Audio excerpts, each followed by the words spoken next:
I'm Amber Duke. I'm Ben Weingarten. I'm Inez Stepman. And I'm Chamberlain. And this is NatCon Squad, where common good and common sense meet.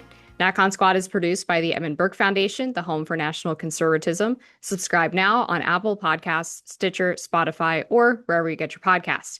And as another reminder, NatCon Conference, National Conservatism Conference, is going to be in DC September 2nd to 4th. Make sure that you get your tickets now. Come see us all. I think we're all going to be there. We're all really looking forward to it. So again, September 2nd to 4th, make sure you sign up now.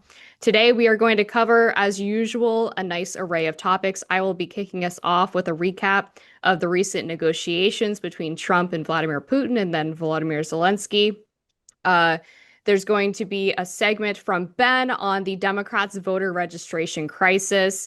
Will break down the Florida illegal truck driver who killed an American family. And finally, Inez will talk about a quite revealing interview with the CEO of what is ostensibly a eugenics company. So with that, I will start us off with the Ukraine-Russia negotiations. So over the weekend, Trump and Putin met in Alaska for their big summit, and they apparently had quite nice talks. Putin has apparently agreed that the right way to end the conflict is to have a peace agreement as opposed to a temporary ceasefire. Trump followed this up by getting Ukrainian President Volodymyr Zelensky to fly to DC to visit the White House for a meeting earlier this week, and went much better than the first meeting 6 months ago, to say the least. Zelensky was not bounced from the White House. He wore some kind of suit-like thing and did not try to negotiate in front of the press. And then Trump went ahead and called Putin again after that meeting. So I think, for one, the fact that Trump was able to get these meetings in such short succession with one another is a feat in and of itself. He had all of the European leaders at this meeting as well, so that they could all talk together. They offered him great praise for everything that he's done to try to wrap up this war. And Trump has been very clear-eyed from the start that the longer the war goes on, the more that it benefits Russia, and Ukraine is going to have to make concessions in order to reach a peace agreement. He has not taken this really foolhardy sort of neoconservative bent of, well, anything that Ukraine gives up is a win for Russia, so therefore we just have to keep fighting in perpetuity. And the US just keeps have to sending billions of dollars in weaponry and aid, military aid, to keep this thing going. His ultimate goal has always been to end the conflict and prevent the thousands and millions of deaths, casualties, and injuries that have taken place as a result of this war. The media reaction to this, I think, is also worth mentioning, because there were numerous people accusing Trump of once again being Putin's puppet because he dared to treat the Russian president with a modicum of respect during their meeting in Alaska. There was a little red carpet down on the tarmac when the two leaders' planes touched down. They had a nice handshake. They rode in the presidential limo together. But Trump also notably buzzed Putin with a B-2 stealth bomber flyover, where Putin is looking up, like horrified at this show of American strength, which was incredible. So as all of the media pundits were looking at the ground, they completely ignored, apparently, what was happening in the sky. Secretary of State Marco Rubio did the rounds on the Sunday shows this weekend and answered some questions about Trump's supposed fealty to Putin, and just absolutely destroyed these people in an interview on, I believe it was CBS, with Margaret Brennan, and then I think he did another one elsewhere, was just talking about how common sense it is that if you were trying to negotiate peace with one of the two leaders involved in a war, then yes, you're going to have to play a little bit nice with them. Like, what do you think is going to happen if Putin shows up in Alaska and like Trump feeds him dog food and refuses to shake his hand? You're not going to get anywhere. This is just the basics of trying to get to a deal. But I'm curious what the group thinks about really the prospects of a real peace agreement at this point. Again, this was probably the most consequential meeting that we've seen since Trump took office. But as we know, with these negotiations, they can be very fragile. Trump has not said a ton publicly about details presumably for fear of upsetting the apple cart and having negotiations break down. So I'll just throw it out to the group to see what y'all think about the latest developments. Yeah, I think it's remarkably impressive what he's managed to accomplish here. He's managed to, within 48 hours, have meetings with both Putin and all the European leaders. The European leaders, there's some wonderful pictures of them all sitting around his desk like it's a first grade classroom, and he's the person truly in charge of everything. And I mean, we talked about the Armenia-Azerbaijan peace last week. Now we're going to get Russia-Ukraine peace. I think most likely this is going to end up working because I think they're tired, but the guy's making peace it's one of the most impressive 8-month spans of diplomacy in the history of our country. The guy's going to be one of the great presidents of all time if he manages to pull this off. And I think what he gets, somehow he just has this charisma and this way of taking center stage and being like, we're going to do this. And then the world nobody else has this sort of moxie to really push back on him. I think somebody made an interesting point about Europe is that they're in a weird position because of the EU. The EU isn't a strong centralized force.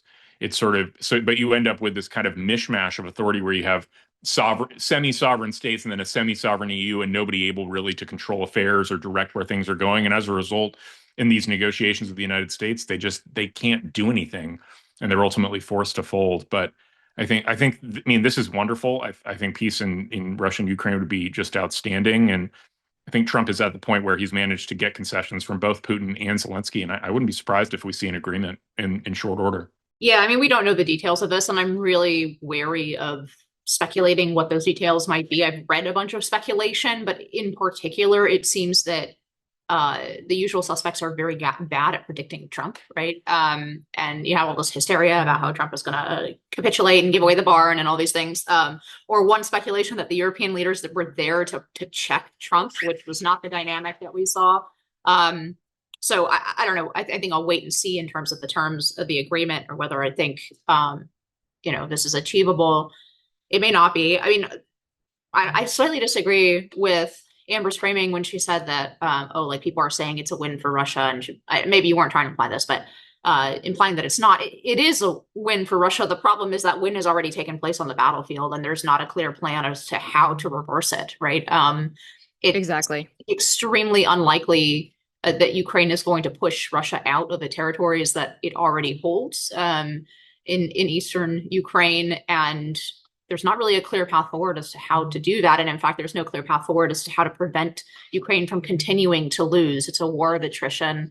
Russia's a bigger country, it has a bigger economy on wartime footing now. It's already learned to operate in that attenuated fashion, which is not to say that Putin would not like a reversal to some of those sanctions. One note on Europe, sometimes Europeans appear to be the better friends to Ukraine than the United States in terms of rhetoric. That is very much belied by the decisions that European leaders actually make. Finally, they're coming up to something that Trump has been wanting for a long time in terms of 5% GDP spending targets for their militaries. And here I really do.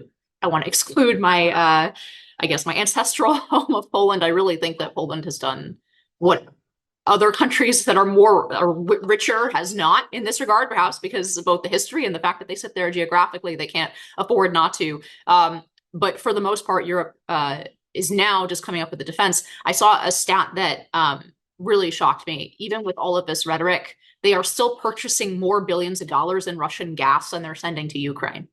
So Europe as a whole is sending more money indirectly to Russia than they are to Ukraine. So the US really has been Ukraine's best friend in this. And unfortunately for them, the United States is going to have to sell them some hard truths on the losses on the battlefield. And that is probably how this will end. That being said, I mean, Ukraine's big question is going to be how do they prevent Russia from taking the next fight in 5 years or in 10 years? And you have to go into it. I'm not saying that anything that Trump doesn't know, right? Or that Zelensky doesn't know. And probably nothing that Putin doesn't know that they know. So this is an enormously difficult proposition. It will, in fact, be something great if Trump can pull it off, even if it means things giving up things that Ukraine doesn't want to do. I don't really see what choice they have at this point other than to accept the best terms of peace that they can get because they are losing this war. And there's not really, like I said, any plan to reverse that. In terms of the critiques of Trump's style, I think that's something I've changed my mind on, and at this point is starting to sound ridiculous. The continual complaints about the fact that Trump is nice about the people that he's negotiating with, and taking that to mean that he's not going to get a good deal. I mean, if you're still complaining about that so many years later, it is up to you to somehow refute the record of success that he has had with that negotiating style. So I'm sorry, like this is just something that the blob was wrong about giving some of the pomp and the circumstance and the compliments. They may not like to listen to it, but it is impossible to argue with Trump's success over and over again in different theaters with this negotiating style. So at this point, that really seems like ankle-biting behavior to continue to critique that negotiating style. Yeah, regime media and the regime, of course, is as ghoulish as you would expect. They want Trump to fail. They don't actually care about the substance of any potential agreement. There's an irony here, of course, in that it's been the left who's always wanted to get into negotiations and try and make deals with adversarial leaders. But here you have someone trying to foster a dialogue and a peace from the perspective of the U.S. national interest. And I guess that drives them apoplectic. So you have to call it a massive success that all of these world leaders have been brought to the table. It's a reassertion of U.S. leadership. It shows our strength and our leverage matters, and it does bring to the table an opportunity, at least, to end a war of attrition and an intractable conflict. To the point about the substance of what a deal looks like, we've heard obviously land swaps, security guarantees, etc., without much in the way of detail that's been publicly leaked anyway. You have to assume that to the extent this is a deal that is a satisfactory one, that both sides are going to walk away unhappy with aspects of it. And there's a question also long term. I've long held that Trump's desire to have some sort of a thaw with Russia at the end of the day, maybe with some sort of normalization, is ultimately about splitting Russia from China. So is there a play there at the end of all this or not? Remains an open question. And then last but not least, to the extent that you do have a ceasefire as the start ultimately of a way towards the end of a war and a peace, is it a lasting peace? Is it a durable peace? And is it one that will withstand future presidents as well? To me, that's the ultimate question. Obviously, the terms on a piece of paper do matter, but who is there to enforce those terms matters as well. And will there be backsliding from EU member nations down the road on their commitments is an open question. Would a future U.S. president stand in the breach and be able to enforce the terms of an agreement like a Trump would? Also an open question. So we'll have to stand by on the details and where this ultimately goes. But obviously what Trump has sought to accomplish in months has gone eons beyond where the Biden administration was. And we're going to go right back to Ben to walk us through the Democrats' voter registration crisis, which is a continuation of a problem they've had for really the past 10 years or so.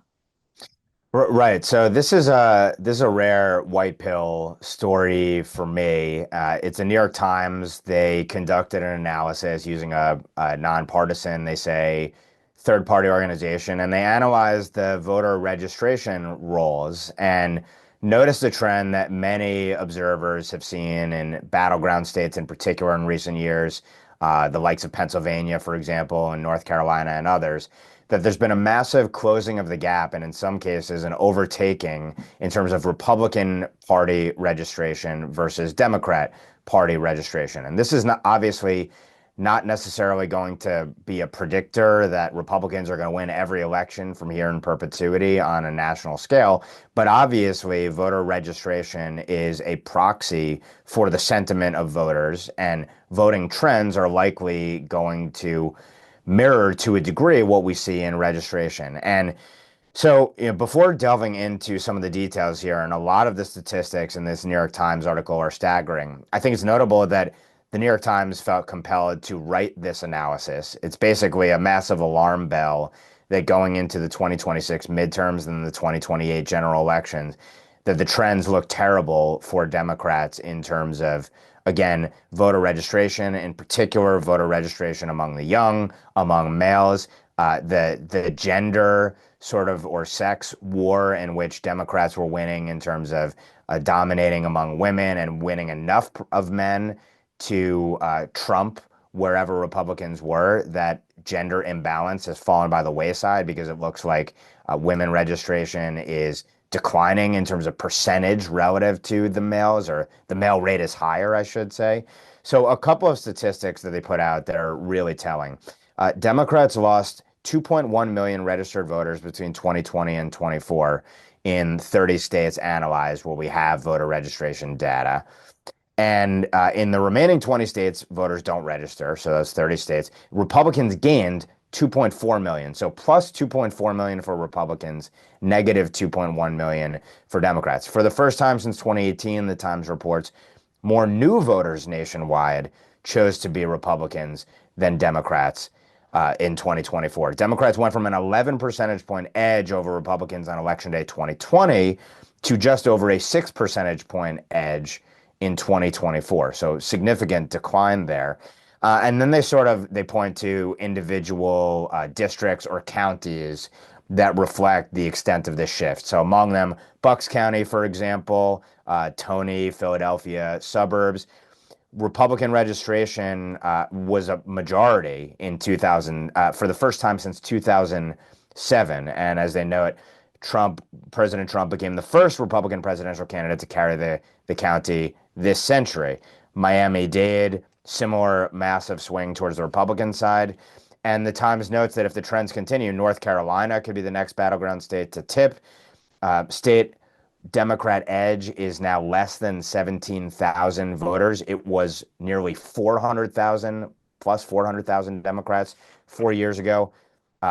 Democrats had a registration advantage in Pennsylvania of 517,000 plus active voters in November 2020. Over this summer, that edge has dwindled to just over 53,000 voters. So 517,000 to 53,000. Massive. And there are lots of other statistics like this, again, and then when you break it down into the sort of crosstabs and you look at Latino voters, you look at the young, you've had massive inroads on the right. And part of this is interesting. You have these Democrat purportedly nonpartisan voter registration groups. And basically the article admits that they just targeted demographics that they thought would vote overwhelmingly Democrat. And now they can't take those groups. They can't take on the basis of identity those groups for granted anymore, that they're going to win those voters. So now, of course, this is business for these purportedly nonpartisan nonprofits as well. So they have a vested interest to figure out how are we going to actually win future elections. But, there are a lot of different ways that we can look at this. One is obviously, to what extent is this the Trump effect? To what extent is it that the RNC and the party mechanisms and then activists have actually gone out there and are doing a great job in terms of their ground game? To what extent is this about the brand? Is this the pendulum swinging back against really the wave that ushered in Barack Obama? And notably, during Barack Obama's 8 years, Democrats lost seats at pretty much every level significantly over those 8 years, but he was still reelected. Joe Biden was still elected once. So what are we to make of these massive trends in the Republican direction?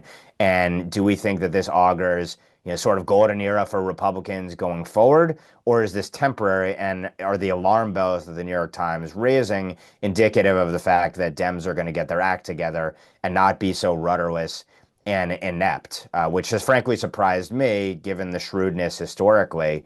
But they really look sort of lost in the wilderness now. So what do you guys make of this New York Times report? There's a few things I want to mention here, and I think this trend is obviously hugely important.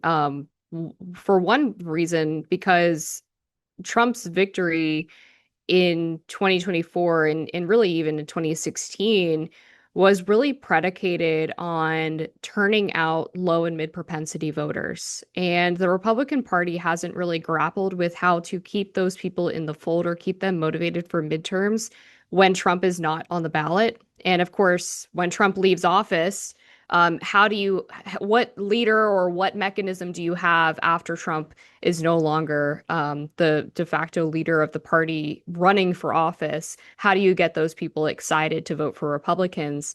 But if you just register a bunch of people and yet the percentage of that group that you're getting to turn out stays relatively the same, then you've still increased your share of the voter pool.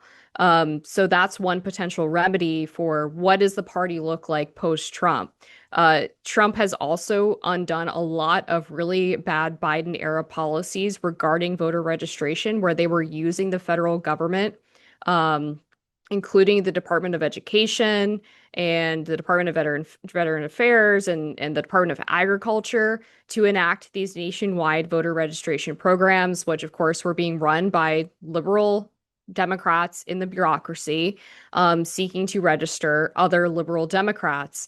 I mean, the fact that our taxpayer money was going to get out the vote programs for the arguably one of the most democratic workforces in the world is just insanity. Trump's gotten rid of those. And the other important part of this is outside of just the voter registration aspect, Republicans have taken very seriously the idea of cleaning up voter rolls and cracking down on voter fraud. The RNC has launched hundreds of lawsuits against states requesting data, pointing out irregularities in previous elections, trying to get illegal aliens off of the voter rolls, etc. Of course, Virginia Governor Glenn Youngkin also did this prior to the last election, which, royally pissed off the Democrats in the state, but found tons of irregularities in terms of people who no longer lived in Virginia, illegal aliens, people who were dead, who were otherwise not eligible to vote. So doing a full-scale reset of cleaning up these rolls is massively important for Republicans. The Wisconsin Institute of Law and Liberty is also working on a case right now in Wisconsin to clean up rolls. So all of this sort of rolled up together into one strategy is one way for Republicans to kind of, I think, overcome the potential drawbacks of having a voter base that is really made up of low propensity voters who get really excited about Trump or really excited about presidential elections and not a whole lot else. Yeah, it's a good thing to note, this reversal, right? Because Republicans used to be the party of the very reliable voters, which is why the Republican Party always overperformed during midterms relative to their presidential ambitions. Now we have the reverse. We have voters that are, let's say, tenuously attached to the Republican Party. Part of that is that the Republican Party, the old Republican Party, did not appeal to those people, but a large part of it is Trump himself, his personality, his celebrity, his charm. Those things are drawing people who may not stick around after Trump is gone. And that's going to, I think it's a really well taken point, Amber. It's going to be a problem for the Republican Party going forward. It's going to be something they're really going to have to find solutions for. But the other thing I like that you highlighted, Amber, is the institutional dropout here, right? Because there was an institutional left. Why was this program with Zuckerberg and with some of these, tech companies, why was it that we essentially had a Democratic get out the vote effort paid for by the federal government? There is this both government and outside of government, this institutional web of organizations that were all pushing to the left. And Trump has done an incredible job, especially in term two. This is something I critiqued him about in term one. In term two, he has gone and he is systematically dismantling federal government support for that institutional web. And then some of the things that are outside of government, finally, we seem to have hit a tipping point in terms of public trust. We've seen those numbers go down and down and down, thought, how can they go any lower? But there has been some kind of break, whether it was because of COVID, whether it was because of the cultural revolution in 2020 and the subsequent vibe shift. There's outside of government, those institutions have less power as it is. So I think that is going to make an enormous difference going forward. And then finally, the Democratic Party is, I think it's a cliche to say they're at a crossroads. I think rather what they're at is in between. There are two winds going in opposing directions, and they're caught in between those two winds, right? So from outside of their party, there is this trend that Ben is pointing to with a segment, which is that people are leaving the Democratic Party because they don't like how far it's gone towards the woke left direction.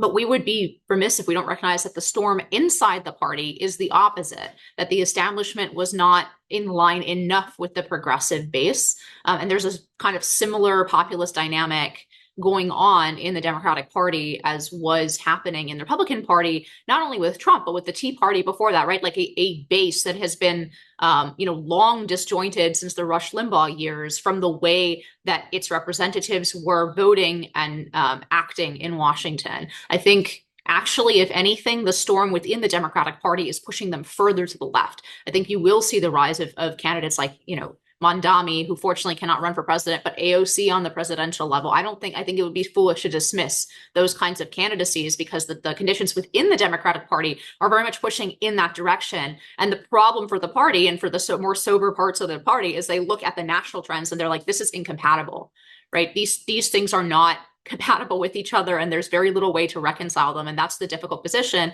that the Democratic Party is in right now. So there is the potential to put them in the wilderness. Nothing's permanent in politics, but I do think that there is the potential to put the Democratic Party in the wilderness for a good several election cycles if the Republican Party plays its cards right.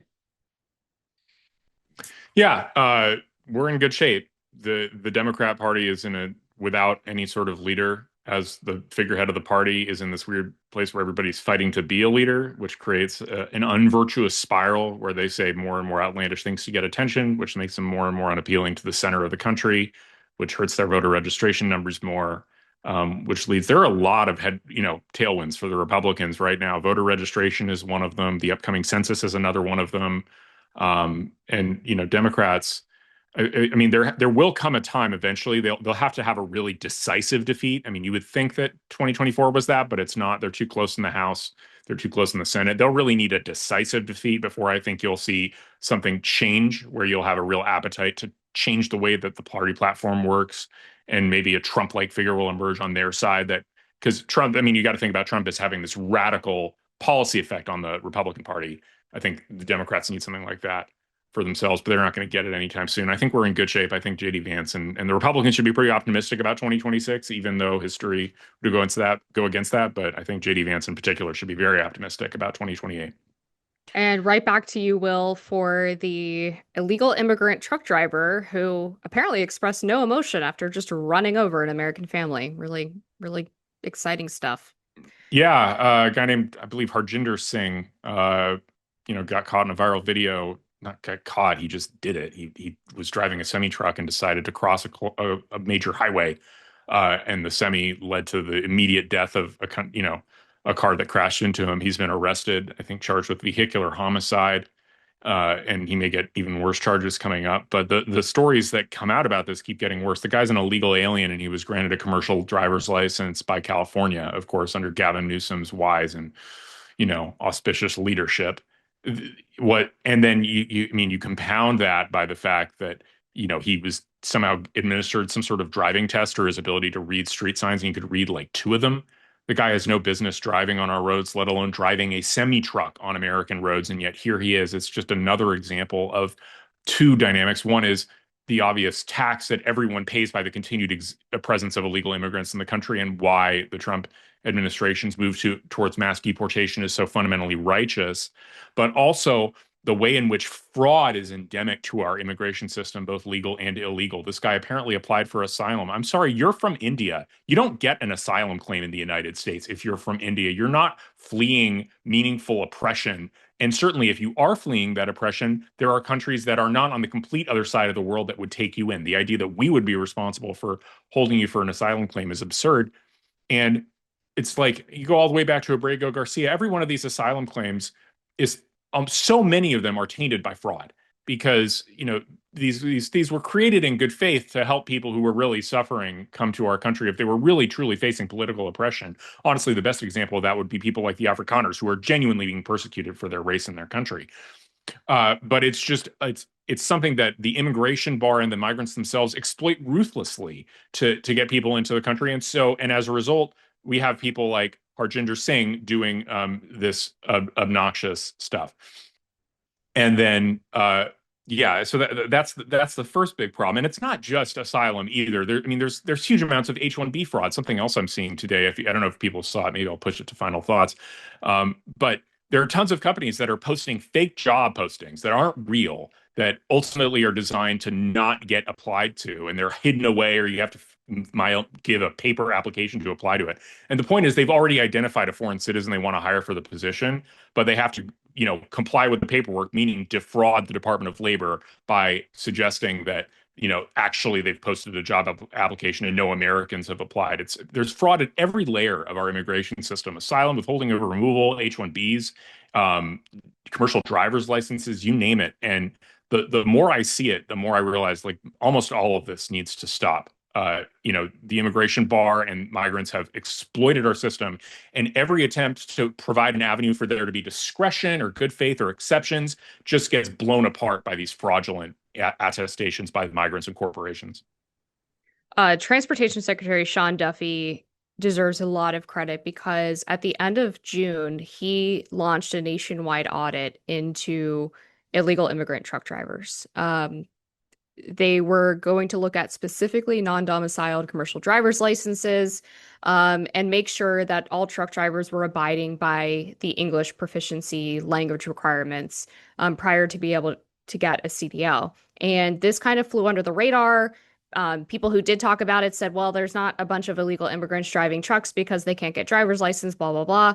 Well, here you go. Obviously, that is not the case. There were truck drivers unions who were talking about this problem years ago, saying that there were people driving trucks who were illegal and were fundamentally unsafe on the roads, suppressing wages for American citizens, and causing all kinds of other problems for the good, honest, hardworking truck drivers who are either legal immigrants or American citizens.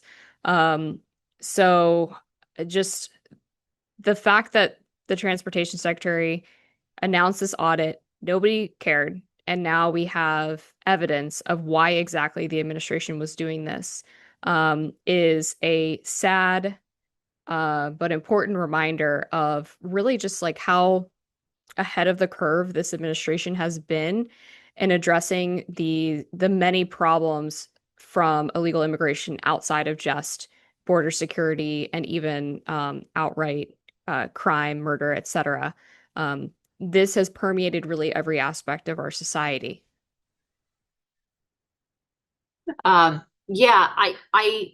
The Cato response to this, right, would be, well, there are Americans who get into car accidents, right, or are at fault in car accidents, as though society is not suffering an additional amount of these accidents because these people are here. These are completely preventable accidents and costs in other ways that Amber points to, right? It's not just about crossing the border. It's not just about the additional crime that's here. It's about all of the society-wide costs for people who are not supposed to be here. And yeah, I mean, that is, like, I didn't know that about the Transportation Secretary. Good for him that he's already looking at this problem, because clearly it is a problem. And I take Will's point about the massive levels of fraud in our immigration system. We need some kind of incentive on the opposite direction here. Like, if you lie on an asylum claim, there should be a consequence, or even if there should be, even if your claim is found like some additional level of without merit in the courts, like there should be a consequence attached to it. Because right now the incentive is, no matter what, just claim asylum, right? Just like the Abrego Garcia story about the pupusa stand, right? It is the incentive is to claim asylum because there's no consequence for doing so except another 8 years staying here while your case is getting wound through its fourth appeal. There are a lot of directions we could go here, but I think it's worth underscoring Inez's point. It's not about what percentage of illegal aliens commit crimes and what percentage of illegal aliens are fine and upstanding illegal aliens. At the end of the day, it's about those crimes would not happen were these individuals not here. Illegal immigration is, of course, an assault on our sovereignty. It shows disrespect for our laws at the very outset, from literally the very moment someone steps foot on American soil. And it's not a victimless crime, and not just when it comes to the worst cases, like the kinds of instances we're talking about here, of car accidents, or of worse, of gangbangers and others engaging in violent crime in America. But even something I've talked about before, a hobby horse of mine, identity theft associated with those who the left touts as contributing to our economy because these individuals provide paperwork with false numbers and work in America and pay taxes under those false numbers, and then they don't get the benefits of it, notwithstanding all the benefits that illegal aliens get of being in the country from the jobs and the revenues that they earn to the services provided, et cetera, et cetera. And of course, birthright citizenship and chain migration and all the rest of it.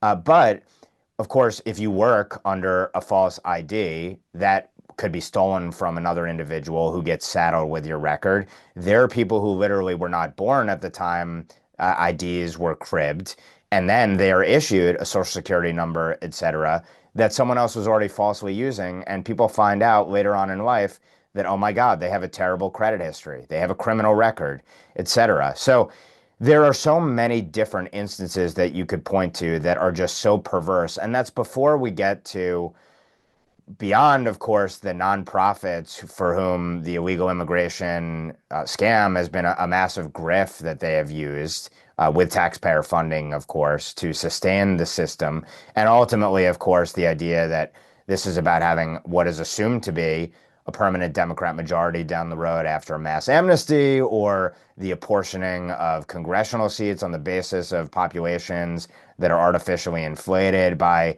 non-citizens. But beyond that, at the end of the day, what you have, I lost my train of thought here, so I forget where I was going with this.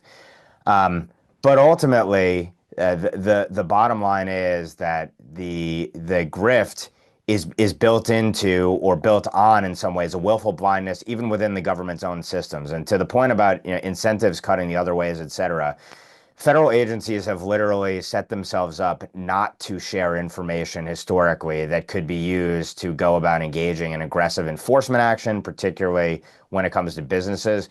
As I've reported before, the Trump administration is trying to break down these silos of information where you could match records between agencies to find out who is here illegally and then go about pursuing them. Let's hope they continue to vigorously break down those silos and enforce those policies, because ultimately that information sharing within federal agencies and then cooperation and partnership with state and local authorities is the way you're going to ameliorate this problem beyond, of course, sealing the border to resolve the issues that we're already dealing with here. All right. And for our last segment, we're going to Inez to talk to us about an interview with the CEO of a new eugenics company. Yeah, I mean, it's a controversial way to frame it, but I think it's a very defensible one. This is a Ross Douthat interview for the New York Times with the CEO of a company called Orchid. The service that it provides is for people who are doing IVF,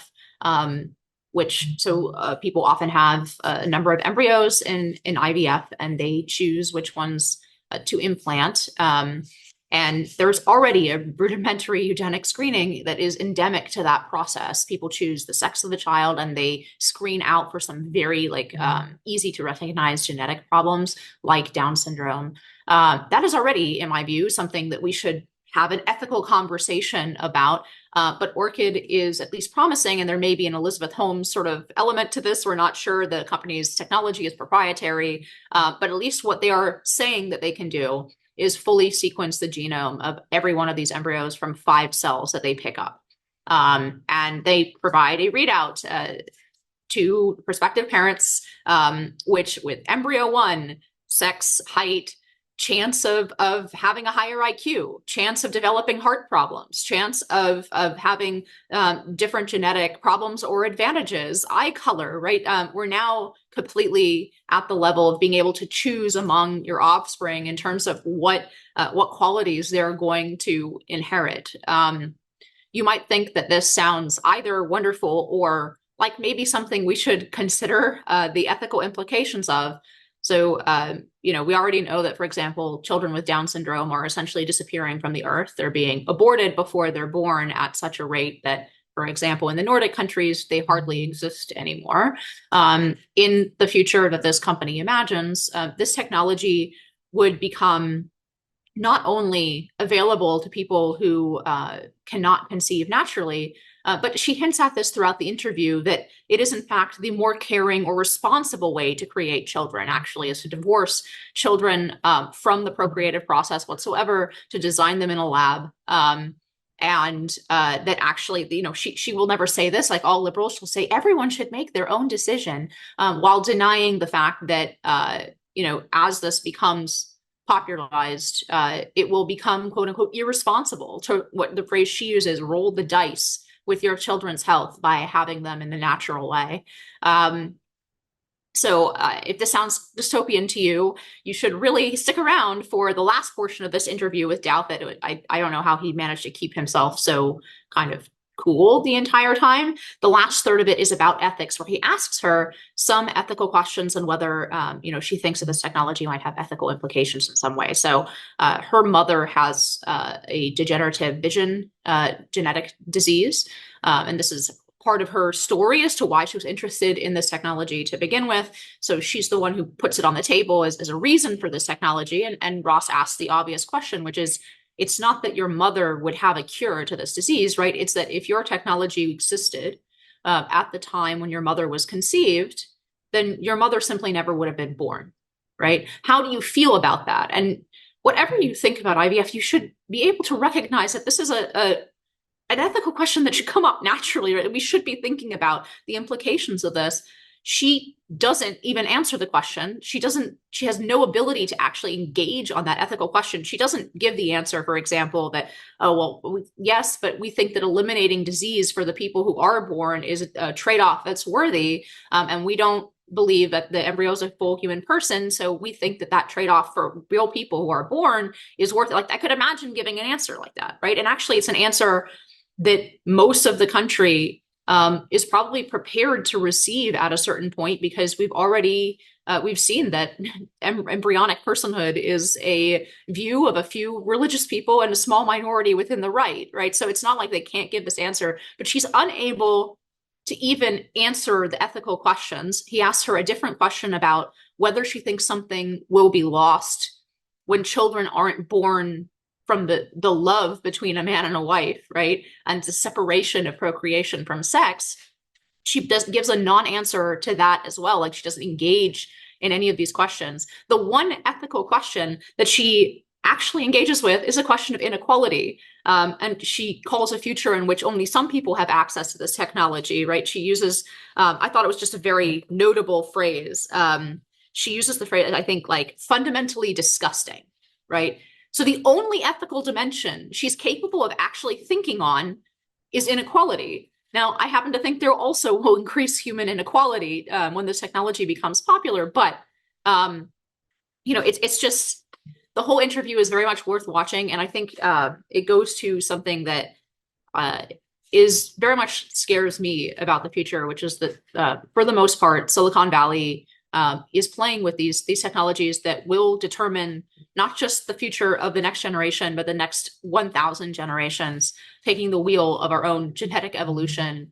And they're not even considering ethical questions. They're not even thinking through the ethical questions. They think to ask ethical questions about the use of this technology and how it might affect human beings, our understanding of the relationships between families, parents, and children, and any unintended consequences. They think that it is stupid to even begin to consider those questions. And that really scares me. I really recommend this interview. I don't know if you guys have seen the interview. Maybe you saw the clip going around where Ross reads the poem about love between a man and a wife and the child that results from it.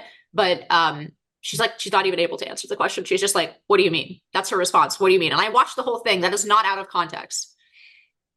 I completely agree with you that the most disturbing part of the interview was how little thought that she's actually given to the moral quandaries presented by this technology, and how unable she is to actually even understand them.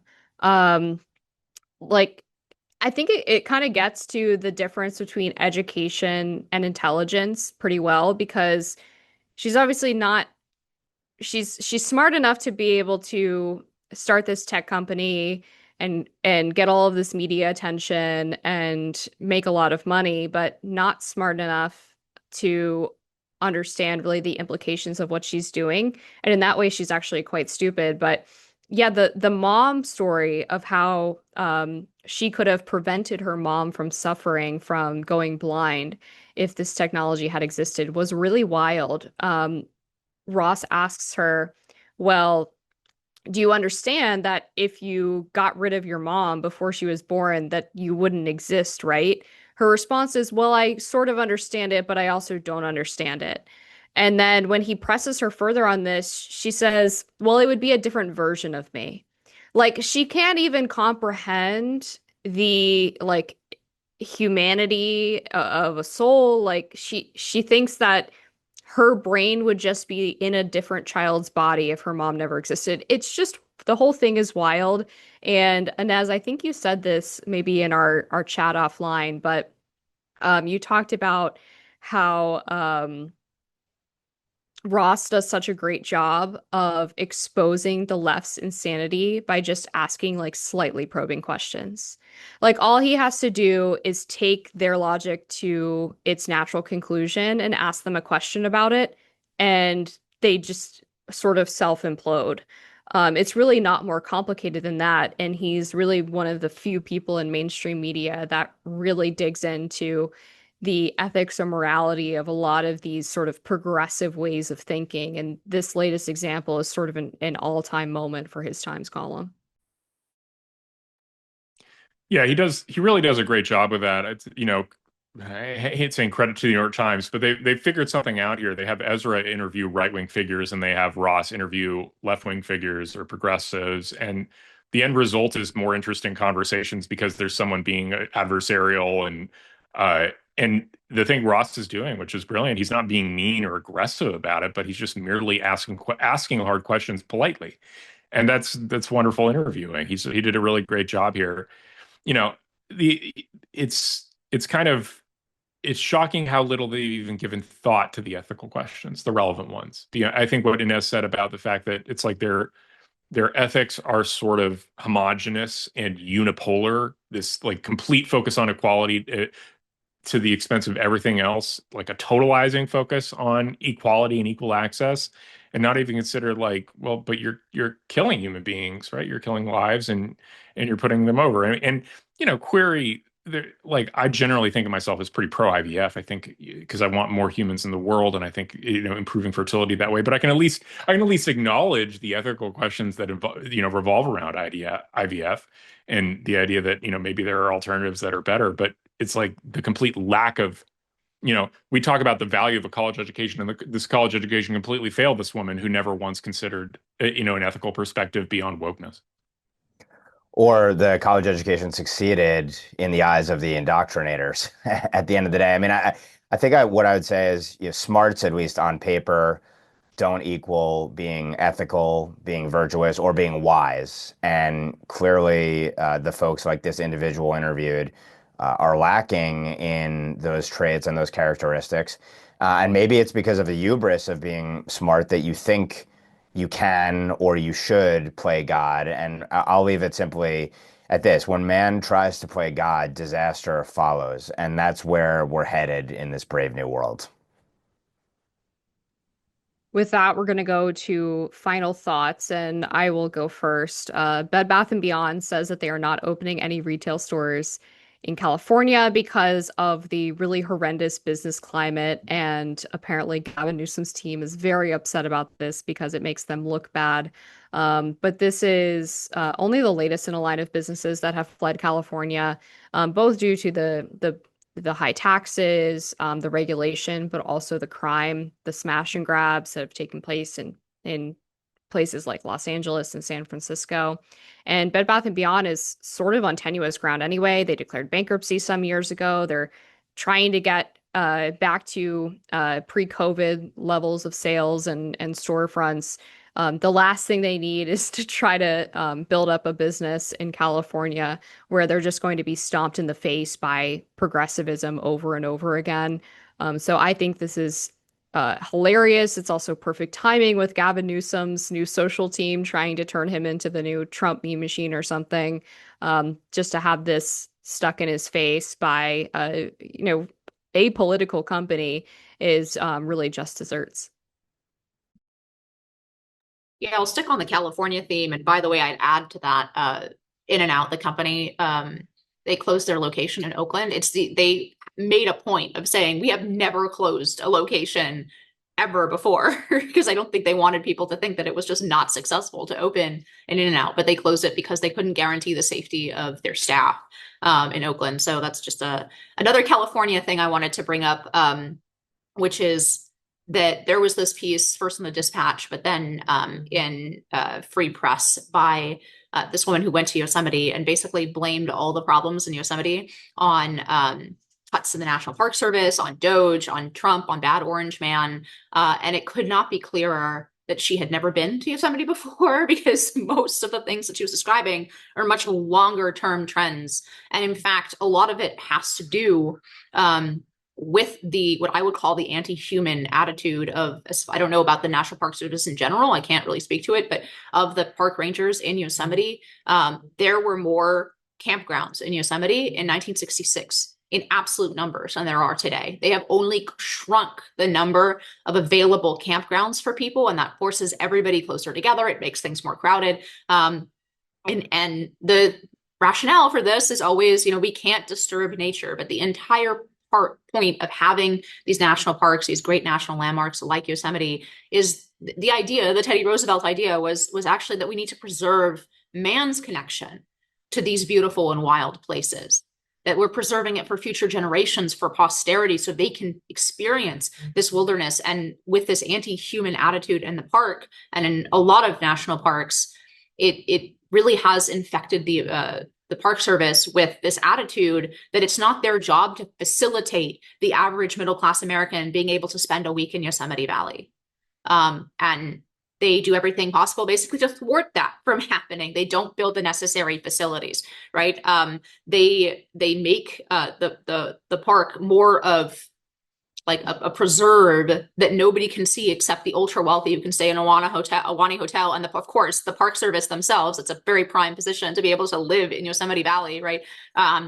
So in any case, this was just like a typical Dispatch sort of orange man bad thing, but it got under my skin because it was just so obviously describing problems that have arisen over decades and have in no small part have been the fault of the National Park Service and of the leftist attitude among government employees, and then just blaming them on Doge and blaming them on Trump without any context. All I got from this article was that Doug Burgum seems to be doing a great job pushing back against those kinds of attitudes in the NPS, and basically they're all complaining about him probably because he doesn't share those institutional priors that I think have been so damaging to the purpose of our national park system. So I'll go with one more quick positive story for the week. The Trump administration revoked the security clearances of 37 current and former intelligence community officials, some of them clearly implicated in Russiagate activities, including the cooking of the books associated with that so-called intelligence community assessment on the way out of the Barack Obama administration, framing Trump and Putin as colluding, etc. One notable individual whose security clearance was revoked is Mar Bitar. May have talked about him before on this podcast, but he was one of Adam Schiff's top counselors, if not his top counselor, on the House Intelligence Committee during the height of Russiagate. We've heard that there were leaks that emanated from that committee in as part of the Russiagate conspiracy, which are being scrutinized right now. Bitar would ascend to be the top coordinator at the National Security Council for intelligence and defense programs under the Biden administration. He's now returned to Adam Schiff's team and to a senior position as well. This was a person who was a top Students for Justice in Palestine executive director, I believe, at Georgetown Law, and then he went to work for Hamas-captured UNRWA, and this is the same man at the top of Adam Schiff's team, is both at the height of Russiagate and today, and who sat in a very sensitive position on the National Security Council as well. And he's just one again of 36 individuals plus, many implicated in Russiagate having their security clearances revoked. So kudos to the Trump administration for doing so. Yeah, my final thought is the DC project continues apace. Really credit to the Trump administration for surging resources in. Crime is down. There's some polling that suggests that DC residents don't like this. That's something like 80% of DC residents. I think one of my favorite Twitter follows Aaron Reichlin Melnick, who's sort of the canary, I guess the reverse canary in the coal mine. I swear he's paid by the Trump administration, because whenever he posts something and he's like, look at this terrible thing that the Trump administration did, and it's always the most awesome thing imaginable. So in this case, he's trying to make a claim that it's like, well, 80% of the DC population doesn't like the Trump federal resources surge here. And the answer to that is twofold. One, I mean, 80% is not bad in a place where Trump got, what, 5% of the vote total. So he's managed to persuade 15% of the Democrats in the city that, hey, he's onto something here. But second, who cares? I don't care what DC residents think. The federal district belongs to all of us. It's the property of the federal government. American citizens, it's the center of our government. American citizens have a right to be able to go to their capital and be safe there while they visit and do tourism and any number of other things. I couldn't care less what the residents of DC think about what the federal government is doing in DC. If they don't like it, they can literally move a mile outside of the city. This is not a big area. DC is a tiny town in terms of geography. It's very easy to go into a place where you will have, be in a normal jurisdiction where you have normal representation, and you aren't, and the seat of the federal government. So, yeah, I don't care whatever DC residents think. It's not up to them. It's up to us now. You guys failed. We're going to take over from here. In response to that poll, someone reminded me of a 2010 Georgetown article from a student there, where he basically said that he deserved to get mugged because he has white privilege. So that's the 80%. It's people who would literally think that if they get carjacked, it's because they deserved it. So not surprising at all. With that, we're going to close out here. Again, don't forget to register for NatCon DC September 2nd to 4th. On behalf of Will, Inez, and Ben, I'm Amber Duke. Thank you guys for tuning in, and we will see you at the next NatCon Squad.